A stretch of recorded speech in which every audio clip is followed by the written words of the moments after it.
el Evangelio, predicando la palabra del Señor, cada vez que nos paramos acá al frente y cada vez que subimos estos escalones. Y algunos edificios tienen 3 escalones, número divino, ¿ok? 3 escalones o 7, número perfecto. Y los que tienen 7 escalones, esos sí son los pesaditos, se caminan hasta más arriba. El hermano Jesús estaba enseguida de mí y me dice, ¿estás nervioso? Qué cosa, ¿verdad? Nervioso en el sentido de que miro rostros de hermanos que cuando estábamos jóvenes, mi esposa y yo, ustedes fueron nuestros maestros. Y agradecemos el tiempo que ustedes tomaron para estudiar la palabra de Dios y para enseñarnos las cosas que nosotros hemos aprendido y que nos has traído hasta este momento.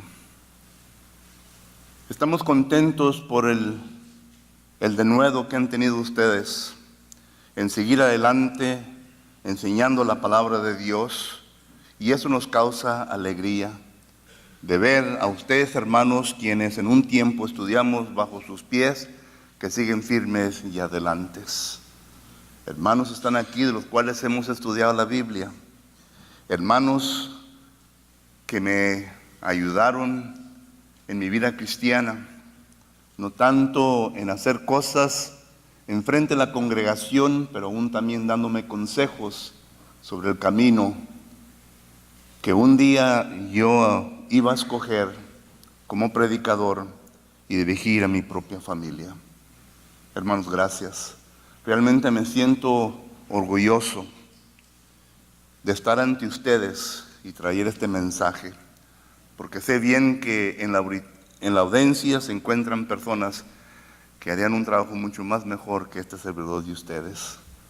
Pero agradezco que están aquí para apoyarme y para orar por este servidor mientras que predico y enseño la palabra de Dios. Mi esposa y yo estamos contentos por todos los hermanos quienes nos han servido maravillosamente durante estos días. Ya subí como unas 5 libras, brother. Cada vez que despertaba, hermanos, vamos a ir a comer a Cali. Y nomás acabamos acá, hermano, vamos a ir a comer a Cali. Digo, espérate, brother, Tony, se baja el almuerzo. Pero hermanos, agradecemos lo que ustedes han hecho por mi esposa y yo en estos días que hemos estado con ustedes. Nos han tratado de maravilla y muchas gracias por demostrar su amor, su cristiandad hacia nosotros durante estos días. Nombres no menciono porque puedo dejar uno afuera, pero gracias, hermanos. Gracias a nuestra hermana quien nos ha dado hospedaje por estos días. Ana Julia está pensando, qué bueno, mañana se van. No se crean. Siempre es un gozo de estar pasando tiempo con nuestra hermana. Pero gracias por todo, gracias a ustedes, el comité que tuvieron la visión de esta campaña global, y gracias por haber considerado a este servidor suyo para venir a estar con ustedes y para predicar la palabra de Dios. Espero que lo que se haya dicho, lo que se haya estudiado, haya sido de gran beneficio para todos ustedes quienes se encuentran aquí entre nosotros, aquellos ustedes quienes han estado aquí desde el jueves, y ustedes que por primera vez están aquí hoy este día. Espero que el tema que se habrá de estudiar sea un tema en el cual les traiga a ustedes fruto como cristianos y cristianas que habrán de administrar su vida en las cosas del Señor. Gracias, hermanos. Sinceramente, gracias por todo lo que ustedes han hecho por este servidor y por mi esposa. Vamos a orar. Señor y bendito Dios, Padre Santo, en esta ocasión, eterno Padre, le damos gracias por que usted nos ha traído nuevamente ante este grupo de tus hijos e hijas, eterno Dios, con el propósito, eterno Padre, de estudiar una porción nuevamente de tu palabra. Queremos, eterno Padre, que usted nos comunique Que usted, Padre Santo, sea el cual nos habrá de edificar. Y queremos, eterno Dios, para que todos lleguemos a ese punto, que usted quite el estorbo de nuestra mente y corazón, para que podamos recibir su palabra y para que la podamos asimilar, eterno Dios, en nuestra vida.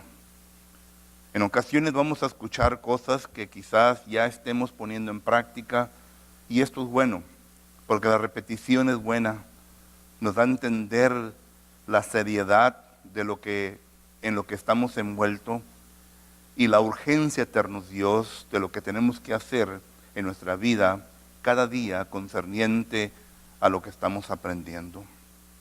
Pero si en esta ocasión, Padre Santo, cae edificación sobre alguno de que necesite que cambiar su vida, le rogamos pues, Padre Santo, que acuda a la invitación suya, para que así, eterno Dios, pueda resultar un arrepentimiento y que puedan regresar, eterno Dios, a lo que usted quiere que hagan en su vida.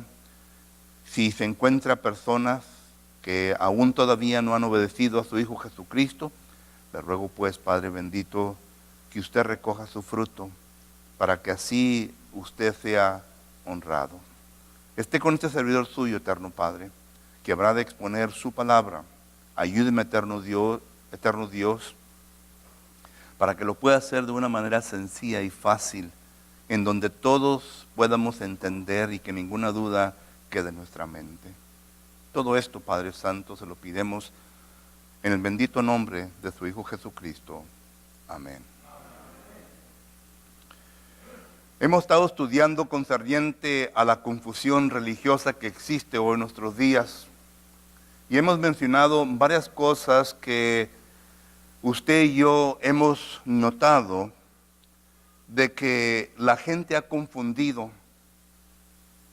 Y hoy en esta ocasión vamos a continuar hablando de otro asunto religioso en el cual el ser humano ha confundido. Y miramos nosotros que ha confundido esta situación, la cual se encuentra en la Biblia, simplemente porque el hombre no está programado para ordenar sus propios pasos. El profeta Jeremías nos dice en Jeremías capítulo 10 y versículo 23 de la siguiente manera. Jeremías capítulo 10 y versículo 23 dice: conozco, oh Jehová, que el hombre no es señor de su camino, ni el hombre que camina es el ordenar sus pasos. Vuelve a repetir otro autor de la Biblia, que se encuentra en Proverbios capítulo 16 y versículo 25 de la siguiente manera.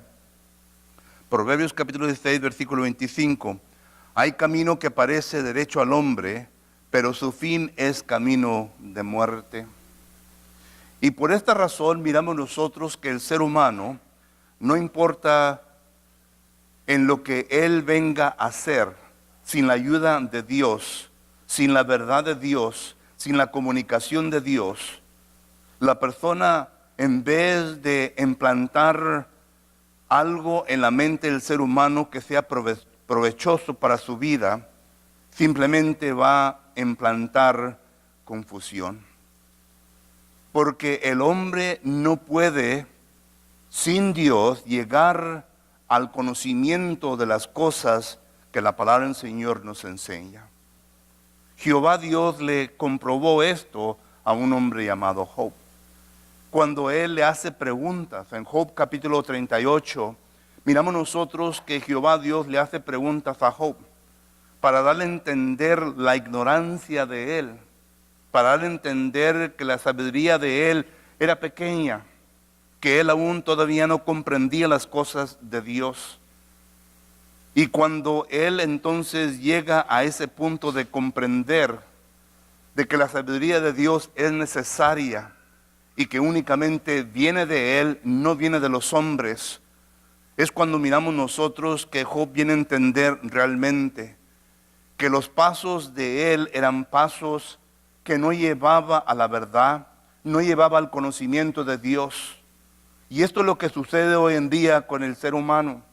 Pero algunos hombres no entienden de que ellos, en vez de sembrar, en vez de comunicar la verdad de Dios, están sembrando confusión. Y en una de las cosas en las cuales el ser humano está sembrando confusión es concerniente a la segunda venida de Jesucristo. Digo esto porque cuando usted examina las doctrinas que ellos han demostrado concerniente a la segunda venida de Jesucristo, podemos ver la confusión que ellos han sembrado a través de los años. Nosotros solamente conocemos algunos. La doctrina de los testigos de Jehová, de 1914. Y nosotros la estudiamos y podemos ver de que estas personas estaban equivocados en demostrar que la segunda venida de Jesucristo había de ocurrir en ese año. Sin embargo, mucho antes, 3 personas, estudiadores de la palabra de Dios, llegaron a la conclusión de que nuestro Señor Jesucristo había de venir en el año 500. 3 hombres estudiosos de la palabra del Señor llegaron al pensamiento de que nuestro Señor Jesucristo había de regresar en el año 500. Y este es el principio. Pero miramos nosotros que lo último, 50 veces el hombre ha establecido fechas concerniente a la segunda venida de Jesucristo. La última fue en septiembre del 28, 2015, en donde un señor llamado Mark establece de que nuestro Señor Jesucristo había de venir ese día, el 28 de septiembre 2015. Bueno, septiembre 28 vino y se fue.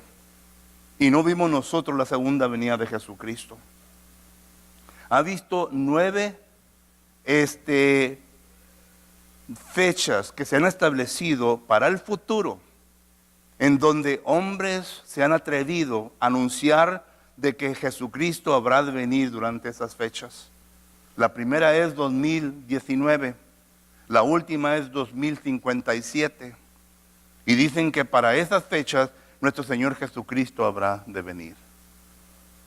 Pero ¿qué es lo que la palabra del Señor nos enseña? Porque claramente esta enseñanza que nosotros podemos leer de estos hombres traen confusión a las cosas de Dios. Y ya hemos visto que estos hombres no son hombres que son escogidos por Dios, aunque ellos digan que son personas que son hijos de Dios. Porque claramente nosotros tenemos una guerra, y una guerra con Satanás. Apocalipsis capítulo 12, versículo 17 dice que nosotros estamos en guerra con Satanás. Primera de Pedro capítulo 5, versículo 8 nos dice que Satanás anda como león rugiente y él anda tratando de destruir a aquellos los cuales se consideran hijos e hijas de Dios. Tenemos una guerra con Satanás porque él quiere llevar a todo ser humano, como dice 2 Timoteo capítulo 2 y versículo 26. El apóstol Pablo dice de la siguiente manera, 2 Timoteo capítulo 2 y versículo 26, la palabra del Señor nos enseña de esta manera: y escapen del lazo del diablo, en que están cautivos a voluntad de él. Satanás nos quiere enlazar y quiere que nosotros vengamos a ser cautivos de él y que nosotros vengamos a hacer la voluntad de él. Y por esto es que Satanás envía a sus ministros, según como dice el apóstol Pablo en 2 Corintios capítulo 11 versículo 13, para que ellos se disfracen como ángeles de luz, como ministros de Jesucristo, para que vengan y enseñen falsedades, para que nosotros vengamos y los escuchemos, para que así nosotros vengamos a cautividad de Satanás. Miren, cuando uno lee el libro de Apocalipsis y cuando uno empieza a leer en Apocalipsis capítulo 12 que habla de la mujer, en el versículo 15 dice que Satanás desparramó su falsa doctrina por toda la tierra Y el propósito él era de que los cristianos vinieran a envolverse. Pero dicen que esa agua que fue esparramada, la cual es la falsa doctrina, viene a ser tomada por la gente del mundo. Y miramos nosotros que ese momento en adelante viene la falsedad. Satanás siempre ha querido destruir las cosas de Dios. Y cuando uno lee Apocalipsis capítulo 12, se dará cuenta que Satanás entonces vino a tener al emperador, vino a tener al imperio romano, Apocalipsis capítulo 13, y vino él al tener al falso profeta. Así que cuando llegamos a Apocalipsis capítulo 20, versículos 9 y 10, nos damos cuenta que con Satanás está el falso profeta, están las bestias. Eso es lo que Satanás quiere hacer. Pero entonces miramos nosotros que nosotros como cristianos debemos de estar listos, preparados. Y debemos estar listos y preparados concerniente a cualquier doctrina que el Nuevo Testamento nos enseñe. Debemos de prepararnos para poder enseñarla correctamente. Debemos de prepararnos para que la podamos enseñar de una manera eficaz a todos aquellos que necesitan que escuchar. Y es por esto que es importante la segunda venida de nuestro Señor Jesucristo. Y quiero estudiarla con ustedes hoy en esta tarde. Y quiero estudiarla en tres formas simples. Número uno, quiero estudiar lo que el Nuevo Testamento nos enseña concerniente a la segunda venida de Jesucristo. Quiero estudiar lo que nosotros debemos de hacer a consecuencia de que habrá de ocurrir la segunda venida de Jesucristo. Y quiero enseñar lo que el Nuevo Testamento nos enseña en forma de eventos que habrán de ocurrir concerniente a la segunda venida de Jesucristo. Tres cosas simples, que mucha gente lo lee y lo confunde por causa de que escucha a hombres que enseñan diferente enseñanza. Primeramente, nosotros miramos en el Nuevo Testamento que el Nuevo Testamento nos enseña de que sí habrá de ocurrir la venida de Jesucristo. E incluso el apóstol Pablo, cuando él comienza a predicar a los hermanos en Tesalónica, miramos nosotros que él comienza a enseñar y predicar sobre algunas cosas que estos hermanos necesitaban que escuchar. Entre tantas, miramos nosotros que el apóstol Pablo le predica y le enseña concerniente a la segunda venida de Jesucristo. Y para mí, esa fue la primera ocasión en que los hermanos equivocadamente llegaron a la conclusión que la venida de Jesucristo había de venir pronto. Es por esto que el apóstol Pablo nuevamente escribe la segunda carta a los tesalonicenses, para que ellos entiendan de que la venida de Jesucristo no había de ocurrir en el tiempo de ellos, sino que eso era un evento futuro.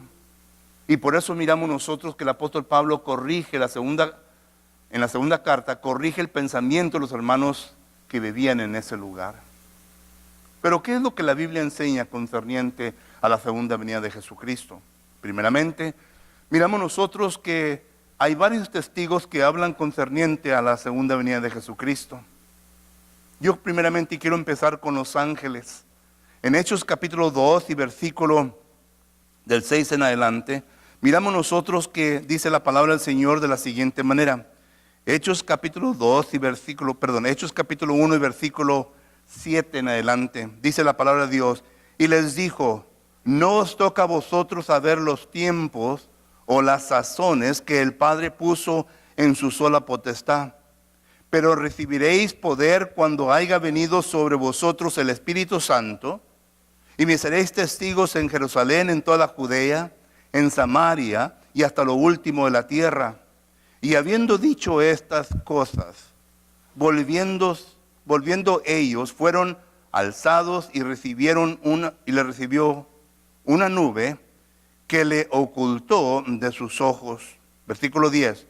Y estando ellos con los ojos puestos en el cielo, entre tanto que él se iba, he aquí se pusieron juntos a ellos dos varones, con vestidura blanca, los cuales también le dijeron: varones galileos, ¿por qué estáis mirando al cielo?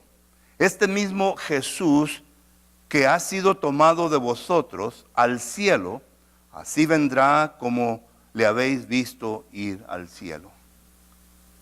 Estos varones con vestiduras blancas eran ángeles, y ellos le comunican a los discípulos que Jesucristo había de regresar. No dicen cuándo va a regresar, sino que ellos dicen: este Jesucristo habrá de regresar.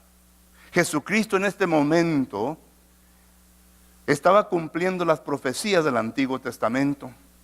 Las profecías del Antiguo Testamento, según Salmo 110, versículo 1 en adelante, según Zacarías capítulo 6, versículo 12 en adelante, según Daniel capítulo 7, versículo 13 y 14, y otros versículos que hablan de que Jesucristo había de sentarse a la diestra del Padre. Los discípulos le habían preguntado a Jesucristo si el reino de Dios se debía establecer en ese momento. Pero ¿sabía usted que Jesucristo no podía ser rey en la tierra? Aunque había profecías de que Jesucristo iba a asumir el trono de David. Segunda de Samuel capítulo 7, versículo 12 en adelante. Miramos en donde se habla de la profecía de que Jesucristo o alguien descendiente de David había de asumir el trono de él. Pero Jesucristo no pudo asumir el trono terrenal de David, aunque fue descendencia de David. Mateo capítulo 1 y versículo 7 en adelante nos habla de que Jesucristo fue descendiente de David. Pero de acuerdo a la profecía de Jeremías capítulo 22 y versículo 28 al 30, nos damos cuenta de que Jesucristo fue descendiente de Conías. Y Conías fue maldecido por el Señor. Y la maldición fue de que ninguno de su descendencia había de sentarse en el trono desde ese momento en adelante. Y cuando nosotros leíamos Mateo capítulo 1 y versículo 12, nos damos cuenta que Jesucristo es descendiente de este rey. Por lo tanto, Jesús no pudo sentarse en su trono terrenal por causa de lo que se había profetizado en Jeremías capítulo 22. Sin embargo, tenemos nosotros las profecías que Jesús había de sentarse en su trono a la diestra del Padre, y esto fue lo que Jesús hizo. En Hechos capítulo 1, versículo del 7 en adelante, Jesucristo aquí ya se está sentando en su trono. Está cumpliendo Salmo 110, está cumpliendo Zacarías capítulo 6, está cumpliendo Daniel capítulo 7 y otros versículos que hablan de Jesucristo, que Él iba a ser el Rey, pero a la diestra del Padre. Y miramos nosotros entonces de que estos versículos hablan de esto. Pero vuelvo a repetir que la Biblia nos enseña primeramente que los ángeles son testigos y que ellos hablan con claridad de que Jesucristo habrá de regresar por segunda vez. Tenemos nosotros a los apóstoles, tenemos al apóstol Pablo, que ya hemos mencionado, en la primera carta a los Tesalonicenses capítulo 4 y versículo del 12 en adelante, dice la palabra del Señor de la siguiente manera. Primera a los Tesalonicenses capítulo 4, y dice así, en el versículo, del 13 hasta el 17, note lo que dice. Tampoco queremos, hermanos, que ignoréis acerca de los que duermen, para que no os entristezcáis como los otros que no tienen esperanza. Porque si creemos que Jesús murió y resucitó, así también traerá Dios con Jesús a los que durmieron en él. Por lo cual os decimos esto en palabra del Señor, que nosotros que vivemos, que habremos quedado hasta la venida del Señor, no pereceremos a los que durmieron. Porque el Señor mismo, con voz de mando, con voz de arcángel y con trompeta de Dios descenderá del cielo y los muertos en Cristo resucitarán primero. Y continúa hablando el texto. Pero mi propósito con este texto es de enseñarles de que el apóstol Pablo, un hombre que fue enseñado por el Espíritu Santo, Gálatas capítulo 1, versículo 13 en adelante, la palabra que él necesitaba que entender, cada vez que el apóstol Pablo da un mandamiento, dice, como yo lo recibí del Señor, como yo lo recibí del Señor. 1 Corintios capítulo 11, versículo 23. Solo que el apóstol Pablo fue enseñado de que Jesucristo había de regresar. Tenemos a los ángeles, tenemos al apóstol Pablo, pero también tenemos al apóstol Pedro. Y es interesante que el apóstol Pablo y el apóstol Pedro es de los cuales se vienen a destacar en el libro de Hechos. La primera parte del libro de Hechos, el apóstol Pedro. La segunda parte, el apóstol Pablo. Uno representa a los judíos, otro representa a los gentiles. Y el apóstol Pablo, el representante de los gentiles, dice, Jesucristo habrá de venir. Y el apóstol Pedro, en segunda carta de Pedro, capítulo 3 y versículo 10, note lo que dice la palabra de Dios. Segunda de Pedro, capítulo 3 y versículo 10, dice así, pero el día del Señor vendrá como ladrón en la noche, en el cual los cielos pasarán con gran estruendo, y los elementos ardiendo serán deshechos, y la tierra y las obras que en ella hay serán quemadas. Pero nuevamente, mi propósito de leer este texto para enseñar que los ángeles, el apóstol Pablo, el apóstol Pedro, nos habla concerniente a la venida de nuestro Señor Jesucristo. Y en ninguna parte, en los escritos de estas personas, del apóstol Pablo y el apóstol Pedro, nos da a entender una fecha exacta de cuándo habrá de regresar nuestro Señor Jesucristo. E incluso el apóstol Juan nos dice esto en su Apocalipsis, Apocalipsis capítulo 1, versículo 7, dice así, he aquí viene con las nubes, y todos los ojos le verán, y los que traspasaron, y todos los linajes de la tierra harán lamentación por él, sí, amén. El apóstol Juan nos habla concerniente a la venida de nuestro Señor Jesucristo. Incluso lo vuelve a repetir en Apocalipsis capítulo 20 y versículo 11. En Apocalipsis capítulo 20 y versículo 11 dice la palabra del Señor de la siguiente manera.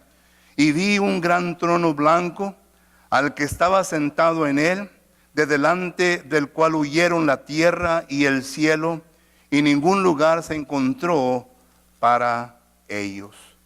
Este varón, el cual estaba centrado en su trono, es Jesucristo. ¿Cómo lo sé?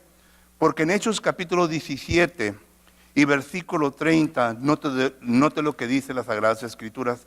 Hechos capítulo 17 y versículo 30 en adelante, dice la palabra del Señor de la siguiente manera. Pero Dios, habiendo pasado por alto los tiempos de esta ignorancia, ahora manda a todos los hombres en todo lugar que se arrepientan, por cuanto ha establecido un día en el cual juzgará al mundo con justicia por aquel varón a quien designó, dando fe a todos con haberle levantado de entre los muertos. Este es Jesucristo. Dios lo ha sentado como juez. Y dice Hechos capítulo 10 de la siguiente manera. Hechos capítulo 10 y versículo 42. Dice la palabra del Señor.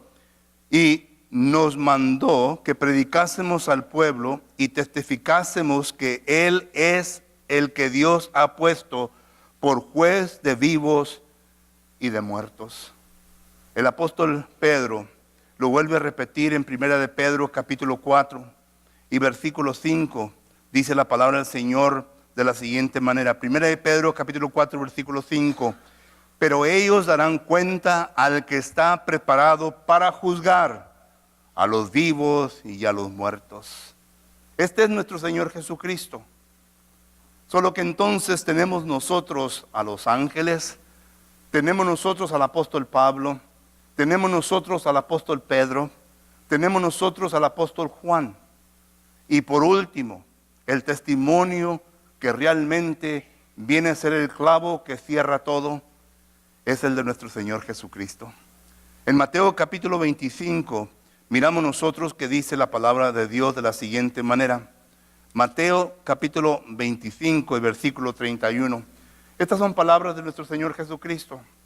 Y dice nuestro Señor Jesucristo: cuando el Hijo del Hombre venga en su gloria, y todos los santos ángeles con él, frases que hemos leído en otra parte, y todos los santos ángeles con él, entonces se sentará en su trono de gloria, y serán reunidas delante de él todas las naciones, y apartará a los unos de los otros, como aparta el pastor las ovejas y los cabritos.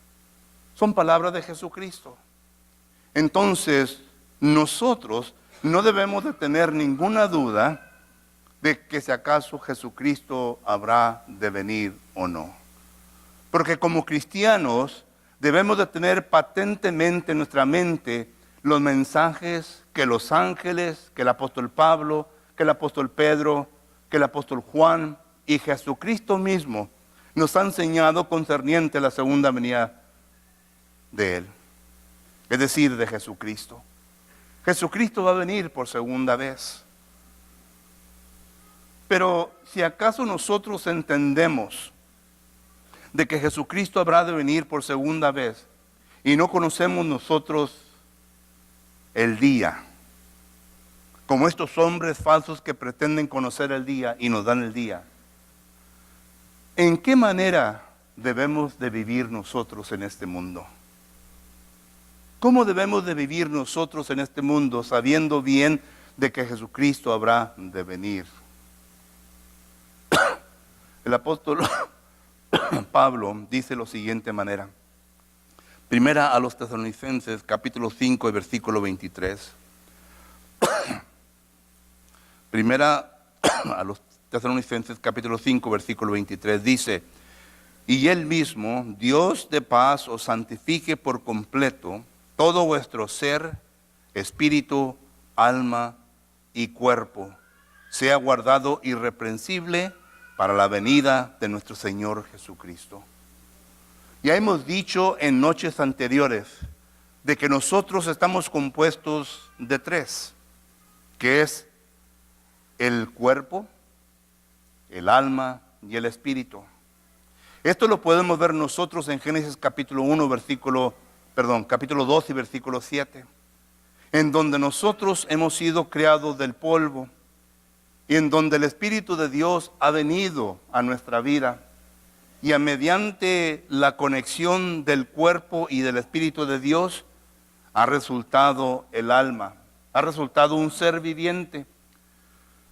El alma pues es la que va a vivir eternamente. El cuerpo, según como dice Eclesiastés capítulo 12, versículos 6 y 7, el cuerpo habrá de regresar a la tierra. Y el espíritu que Dios da, ese habrá de regresar hacia Él. Y ahí es donde hay confusión entre las personas que enseñan que el ser humano muere y ahí se acaba todo. No es cierto. Comprobamos esto la segunda noche, o la primera noche que estuvimos hablando concerniente a las Escrituras. Pero todas estas cosas deben de ser presentadas ante Dios irreprensiblemente.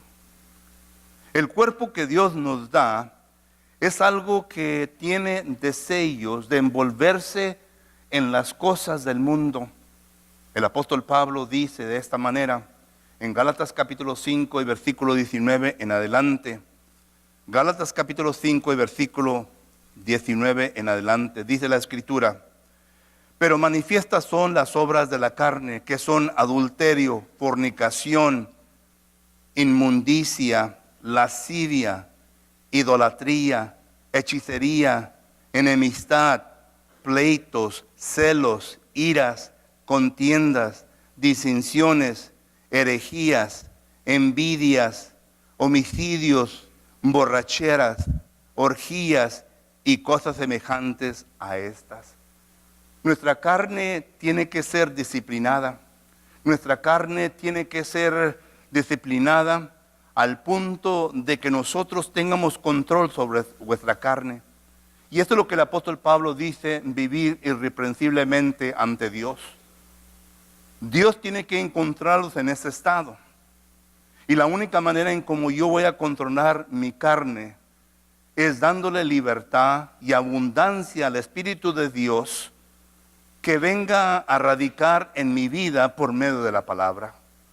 Entre más yo estudio la palabra de Dios, dice el apóstol Pablo en Colosenses capítulo 3 y versículo 16, lo siguiente. Colosenses capítulo 3 y versículo 16 dice el apóstol Pablo de la siguiente manera: la palabra de Cristo more en abundancia en vosotros. Que la palabra de Dios more en abundancia en nuestros corazones. Es un pasaje paralelo a Efesios capítulo 5 y versículo 18, que dice la siguiente manera. Efesios capítulo 5 versículo 18: no os embriaguéis con vino, en lo cual hay disolución, antes bien sed llenos del Espíritu Santo. Claro que no está hablando de un Espíritu Santo milagroso, porque ya entonces teníamos que regresar a los conceptos del nuevo siglo o el primer siglo. Está hablando de que nosotros seamos llenos de la palabra de Dios, en donde el Espíritu Santo puede obrar libremente, usando la palabra de Dios para ir cambiando y transformando nuestra vida cristiana. El Espíritu no puede transformar y cambiar nuestra vida sin nada, porque eso sería un milagro. Y nosotros no estamos viviendo bajo la época de milagros. Necesitamos nosotros entonces venir a llenar nuestra mente de la palabra de Dios, para que el Espíritu pueda usar la palabra de Dios en donde pueda transformar nuestro ser, en donde pueda disciplinar nuestro cuerpo. En Gálatas capítulo 5, versículo 16, ¿leyeron lo que dice ahí? En Gálatas capítulo 5, versículo 16 dice la palabra: digo pues, andar en el Espíritu y no satisfagáis los deseos de la carne, porque el deseo de la carne es contra el Espíritu y el del Espíritu es contra la carne. A estos se oponen entre sí, para que no hagáis lo que quisieres. Cuando el Espíritu abunda en nosotros, cuando la palabra del Señor abunda en nosotros, el Espíritu está trabajando y está disciplinando nuestro cuerpo, para que así nuestros pensamientos sean puros, para que nuestros pensamientos sean conformes a la palabra del Señor. Recuerda lo que dice el apóstol Pablo en 1 Corintios capítulo 10 y versículos 12 y 13. Nos dice que no nos ha venido ninguna tentación en la cual nosotros no podemos superar. Dice: en la cual Dios dará el escape a todo esto. Póngase a pensar, ¿cómo va a dar Dios el escape? ¿Cómo nos va a decir Dios qué es lo que está mal y qué es lo que está bien? Es por medio de la palabra. Pero cuando yo no tengo la palabra en mi mente, es por esto que yo me meto en problema, porque mi carne ya toma posesión de mí y comienza a hacer lo que son los deseos de la carne, porque no hay nada para contrarrestar lo que estoy pensando. Pero cuando el Espíritu abunda abundantemente en mí por medio de la palabra, entonces ya hay. Y ahí es en donde nuestra conciencia que Dios nos ha dado, en Romanos capítulo 12, versículos 14 y 15, nos viene a amonestar, es decir, nos viene a redarguir. Cuando algo mal hacemos, nos viene a redarguir. Cuando algo bien hacemos, nos viene a defender nuestras acciones. Ese es el propósito de la conciencia en nosotros. Entonces yo tengo que vivir una vida irreprensible ante Dios, esperando la segunda venida de Jesucristo, disciplinando mi carne, mi cuerpo. Es por esto que es importante la transformación en mi vida como cristiano, para llegar a ser más y más como Cristo Jesús. Mi aspiración como cristiano es llegar a obtener la mente de Cristo. 1 Corintios capítulo 12, versículo 16. Y cuando vengo a obtener la mente de Cristo, voy a pensar como Cristo. Voy a ver las cosas como Cristo. Voy a hablar como Cristo. Mis pensamientos van a ser conforme a la voluntad de Dios. Pero también tengo que tener mi alma irreprensiblemente. Es decir, mi alma tiene que estar purificada.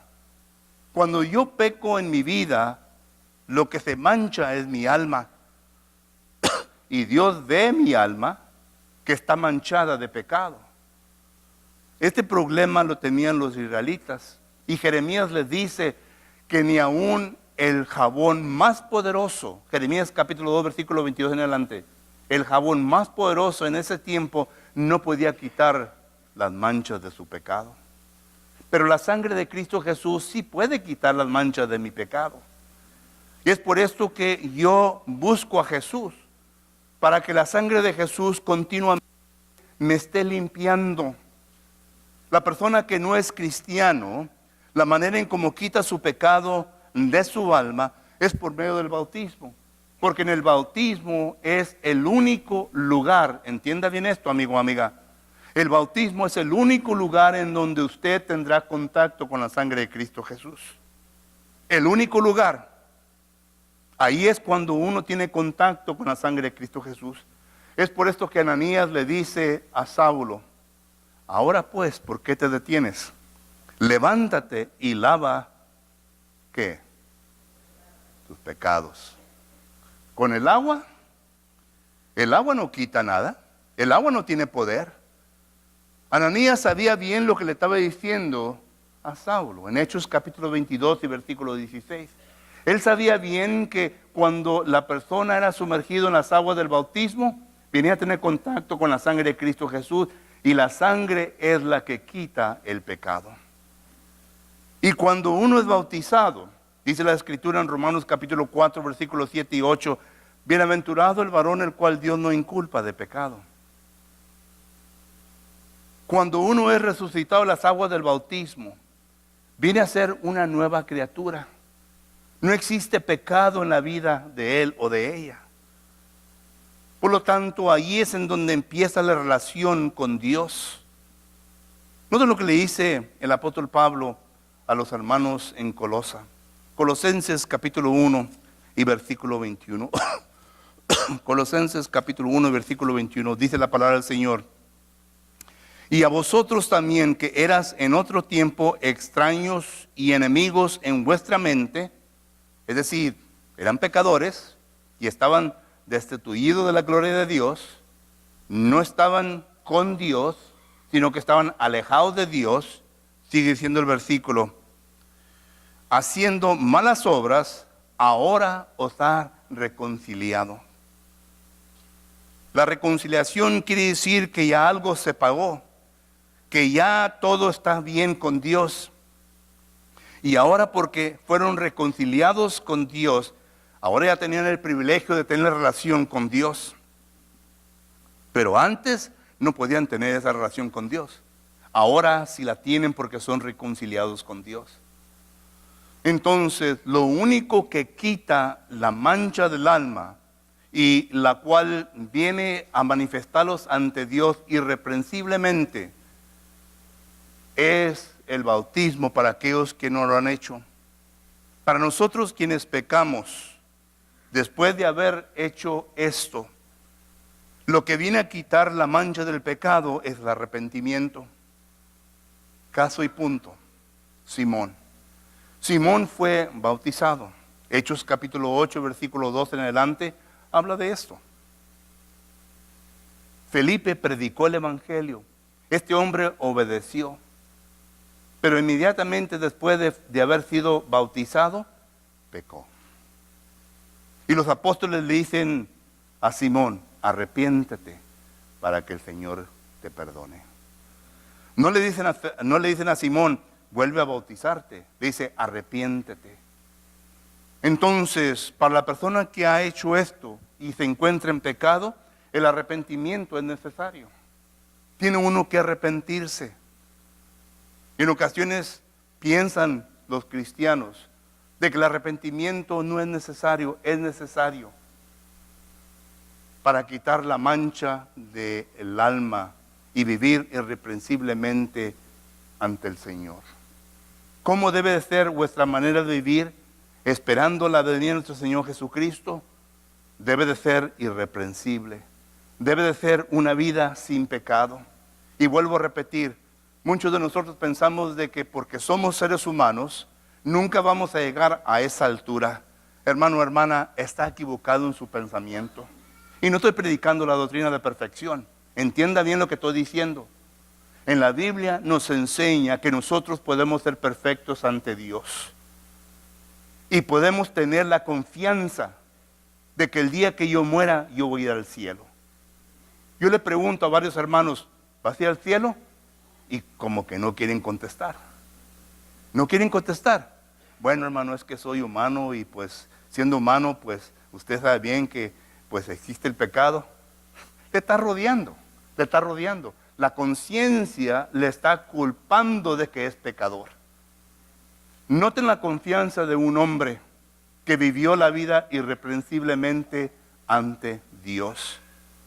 Digo yo irreprensiblemente, porque el apóstol Pablo hizo muchas maldades. Y si usted lee 1 Timoteo capítulo 1 versículo 13, dice que él fue un hombre violento, él fue un blasfemo, un perseguidor de la iglesia. Dice, hablando de pecadores, yo soy el primero en la fila. Este hombre que fue tal y demostró esa conducta ante Dios, después de que fue bautizado en Hechos capítulo 9, él se para ante un grupo de personas quien le habían enviado a hacer esas cosas que él menciona en 1 Timoteo capítulo 1 y versículo 13. Y me refiero al texto de Hechos capítulo 23 y versículo 1 en adelante. Y estos hombres le conocían al apóstol Pablo. Ellos sabían bien quién era este hombre. Sin embargo, dice el apóstol Pablo ante ellos. Entonces Pablo, mirando fijamente al concilio, dijo, varones hermanos, y con toda buena conciencia he vivido delante de Dios hasta el día de hoy. ¿Qué le parece? ¿Qué le parece? Ahí está un hombre confiado. Él sabía bien lo que había hecho. Sin embargo, se para ante esta gente que lo había enviado con cartas para ir a matar y poner a cristianos en las cárceles. Hechos capítulo 9, versículo 1 en adelante habla de esto. Y él les dice, hermanos, yo delante de Dios he vivido. ¿Qué? Dice el versículo 1. Yo delante de Dios he vivido con toda buena conciencia hasta el día de hoy. Pero le pregunto a un hermano, ¿hermano vaya al cielo? Pues no sé, hermano. ¿Dónde está la confianza? Si ha sido bautizado y si la sangre de Cristo Jesús le ha quitado el pecado y si ha vivido una vida irreprensible ante Dios, sí voy al cielo. Voy al cielo con Dios. El día que yo me muera tengo la confianza de que yo voy a ir con Dios. Y no tengo miedo de presentarme ante el trono de Jesucristo para ser juzgado conforme a mis obras. Esto fue lo que dijo este hombre. En 2 Timoteo capítulo 4 versículos 7 y 8 dice la palabra del Señor de la siguiente manera. 2 Timoteo capítulo 4 y versículos 7 y 8. Note lo que dice. 2 Timoteo capítulo 4 versículos 7 y 8. He peleado la buena batalla, he acabado la carrera, he aguardado la fe. Por lo demás me está guardada la corona de justicia, la cual me dará el Señor, juez justo, en aquel día, y no solamente a mí, sino también a todos a los que aman su venida. Un hombre confiado. Así que si en esta tarde usted no puede contestar con un fuerte amén, con un fuerte sí, hermano, yo voy al cielo, algo hay en su vida que su conciencia le está molestando y que no está viviendo irreprensiblemente ante Dios. Y si llega de morir hoy en esta tarde, ¿irá al cielo? Bueno, ¿irá al lugar del paraíso? ¿Irá? Un hermano antes de empezar aquí el jueves en la noche, dijo que habían salido a sonar puertas. Y una de las preguntas que le hacían a la gente es, si el Señor llegara hoy en esta ocasión, ¿fuera usted al cielo? ¿Estaría usted preparado para ir al cielo? Bueno, esta es la gente del mundo, pero ¿qué de nosotros los cristianos? Si el Señor llegara hoy en esta ocasión, ¿qué tanto de nosotros fuéramos al cielo? Hay que vivir irreprensiblemente ante el Señor. ¿Se puede? Sí. Ya lo miramos en las Sagradas Escrituras. Y si usted no está viviendo irreprensiblemente ante el Señor, tiene un problema. Tiene un problema. Y ese problema se le llama, conforme a la Biblia, pecado. Y ese pecado tiene que tratarse seriamente. Quizás se vaya de aquí y se olvide de la plática que tuvimos en esta ocasión, pero el pecado no se va a quitar. Porque cuando venga el Señor, todo eso va a traer Él a nuestra cara. Otro pasaje más y luego pasamos a los eventos que van a ocurrir. En 2 de Pedro, capítulo 3, 2 de Pedro, capítulo 3, dice de la siguiente manera,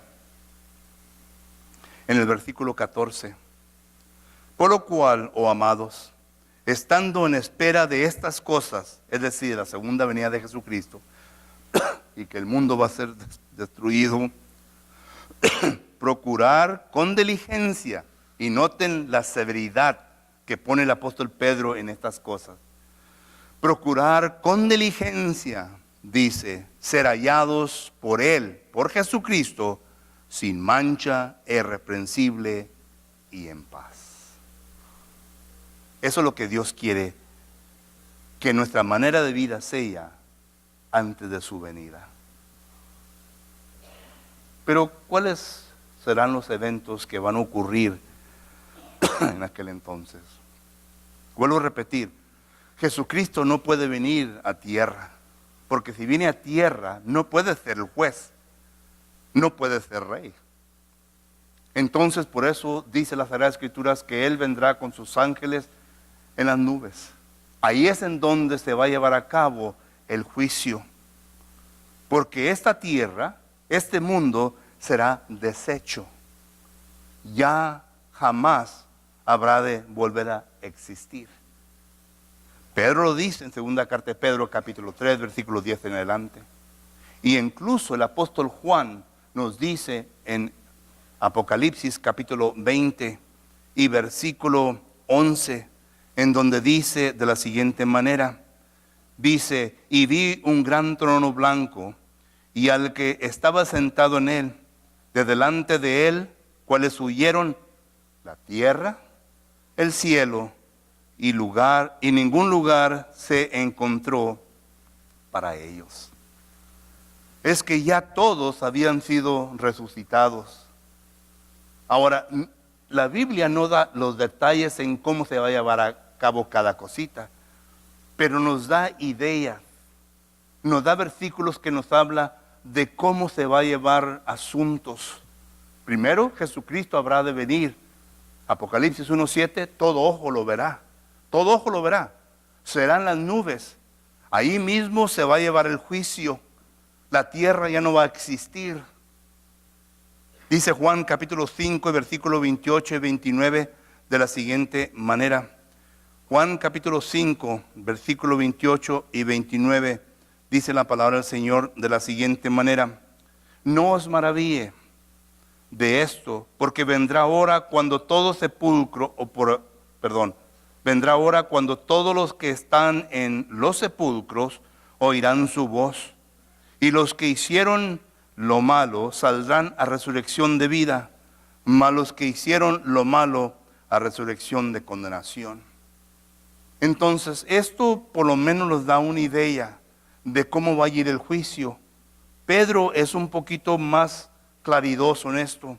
En 1 de Pedro capítulo 4 y versículo 17, el apóstol Pedro dice de la siguiente manera. 1 de Pedro capítulo 4 versículo 17, porque el tiempo del de que el juicio comience por la casa de Dios.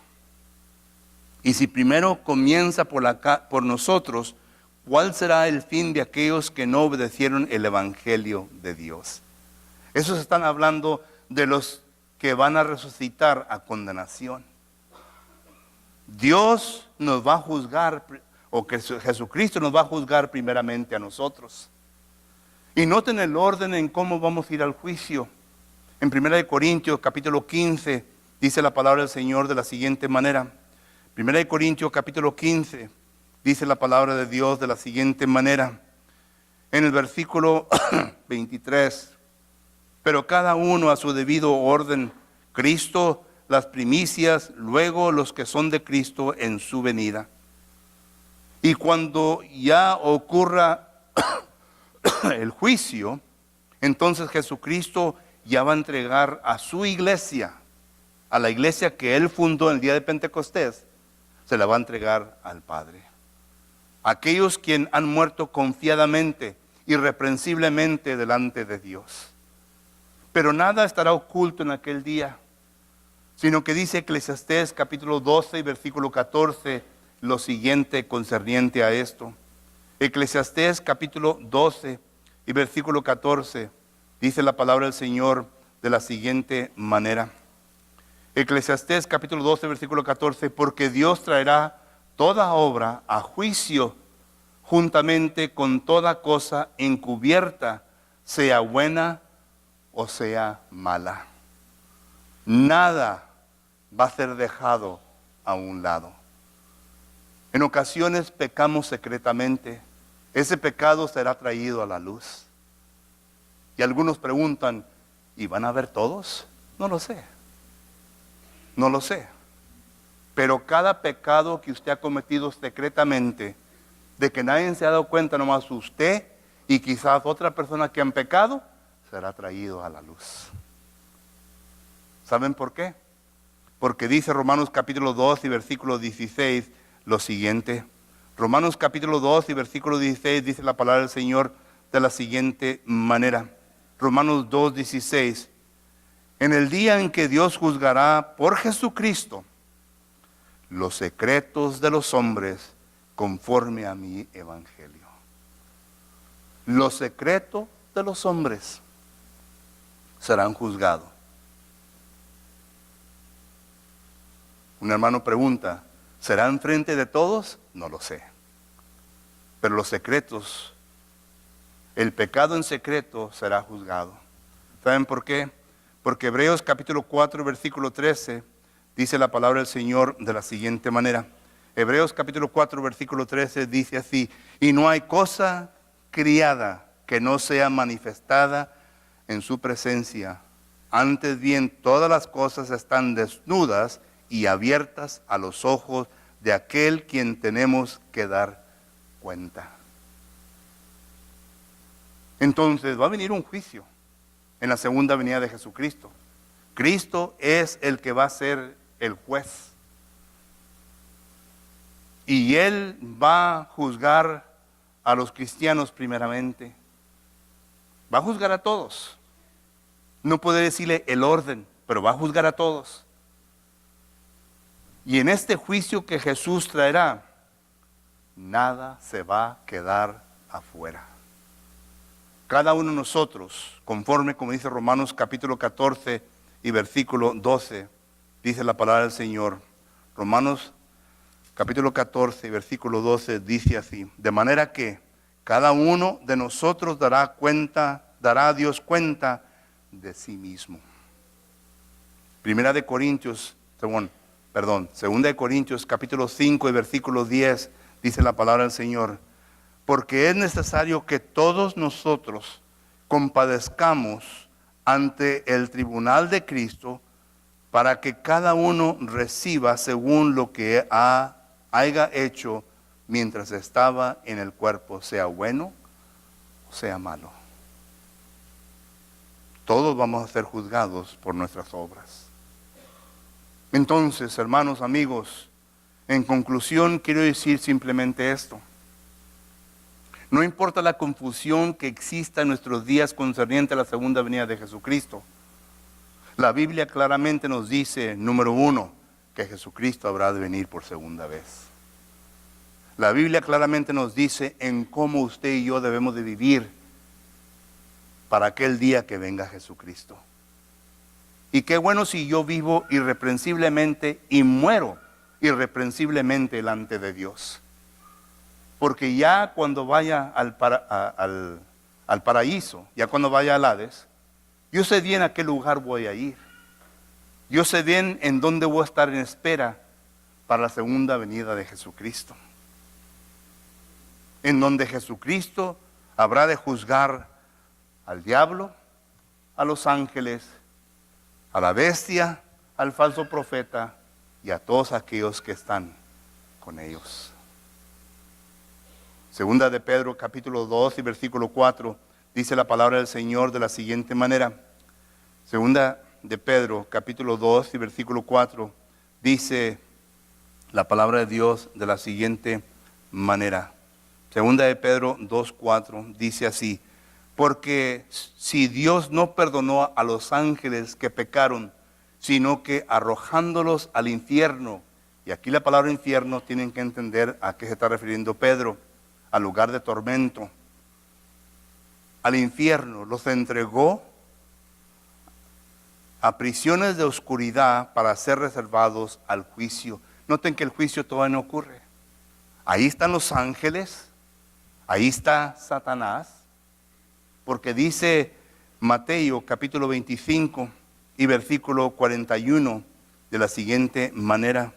Mateo capítulo 25 y versículo 41 dice la palabra del Señor de la siguiente manera: entonces dirá también a los de la izquierda, apartados de mí, malditos, al fuego eterno preparado para el diablo y sus ángeles. El diablo y los ángeles que están reservados en prisiones de oscuridad, que van a ser juzgados y ya van con seguridad que van a ir al infierno, ahí van a ir todos aquellos que tienen pecado, todos aquellos que no han vivido reprensiblemente ante el Señor en el día de juicio. Y no se requiere ningún sabio para que nos enseñe esto. Solo que la decisión es de nosotros. ¿Cómo quieres vivir? ¿A dónde quieres ir? Si tú quieres vivir como te gusta vivir, en pecado, bien lo puedes hacer. Bien lo puedes hacer. El profeta de Dios dice: ¿por qué claudicáis entre dos pensamientos? Y yo voy a usar mis propias palabras. ¿Quieres vivir en pecado? Vive en pecado. Vive en pecado. Te vas a perder. Vas a estar con el diablo y los ángeles para siempre, pero vive en pecado. ¿Quieres servir a Dios? ¿Quieres vivir como Dios quiere que vivas? Entonces se va a requerir sacrificio de parte de nosotros. La vida cristiana, hermanos, hermanas, amigo, amiga, no es fácil. La vida cristiana no es fácil. No fue fácil para el Señor. En Juan capítulo 15, versículo 18 dice Jesucristo: si a mí me persiguieron, ¿qué esperas tú? ¿Qué esperas tú?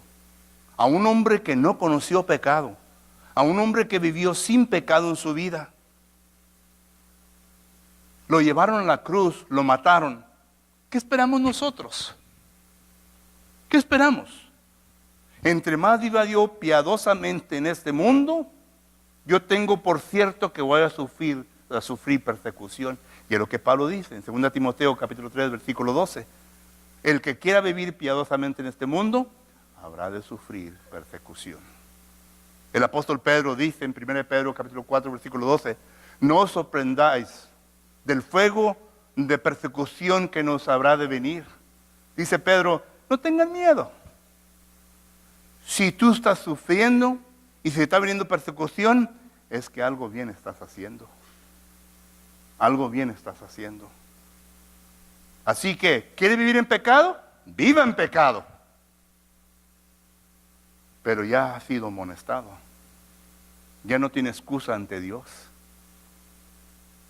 No, Jesús, que le va a decir Jesucristo: ¿te acuerdas aquel predicador loco que estaba predicando en frente? ¿Qué te dijo? ¿Qué te predicó? ¿Qué te predicó? No habrá excusa. La Biblia dice claramente, el que quiera vivir con Cristo tendrá que vivir una vida irreprensible ante Él. ¿Está usted listo para hacerlo? Yo no conozco su vida. Usted sí conoce su propia vida. Usted conoce quién es y sabe bien si acaso está viviendo bien ante Dios o no está viviendo bien ante Dios. Y no estamos aquí para asustarlos, no estamos aquí para presionarlos, pero sí estamos aquí para decirle urgentemente y con diligencia, cambia tu manera de ser. Yo no creo que ningún doctor que después de que haya hecho sus exámenes y se dé cuenta que nuestro familiar tiene cáncer va a salir allí a la sala de espera y no nos va a decir nada. Él, con la más sinceridad y el amor que pueda demostrar, nos va a decir a nosotros, la familia, tu ser querido tiene cáncer y está muy avanzado y solamente tiene 6 meses o X días para vivir. Porque Él quiere que la familia entienda y que la persona que está enfermo que ponga su casa en orden. Así Dios quiere que usted entienda la severidad de estos asuntos y quiere que ponga su casa en orden. Pero la decisión es suya, es suya. Y en esta noche estamos aquí para ayudarle. No que nosotros seamos perfectos, estamos aspirando a llegar a la perfección, pero podemos ayudarle. Podemos dirigirle a lo que dice la palabra del Señor y que usted haga su propia decisión. ¿Qué dice? ¿Qué dice? La decisión es suya. Hoy en esta noche nos vamos a levantar, vamos a cantar el canto de invitación, vamos a salirnos, pero cada uno de nosotros vamos a hacer una decisión. La decisión de después te escucho de estas cosas. O la decisión de por poco me persuadites, pero no me convencites, ¿no? Poco. ¿Qué va a hacer? La decisión es suya. Mientras ponemos de pie, tenemos un canto de invitación.